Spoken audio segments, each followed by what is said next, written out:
How to grow moss between pavers.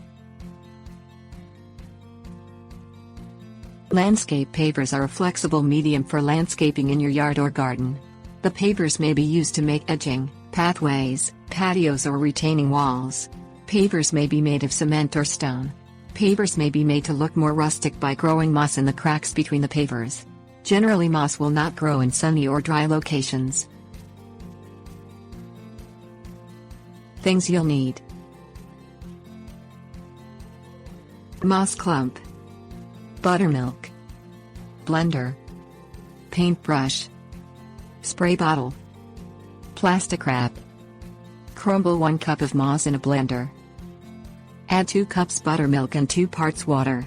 The moss will use the buttermilk as food. Blend the ingredients until they form a thick slurry. Paint the moss slurry between pavers with a paintbrush. Mist the mixture with a spray bottle filled with water. Cover with plastic to keep the moss damp. Uncover the moss and mist daily. Remove the plastic when moss begins to grow.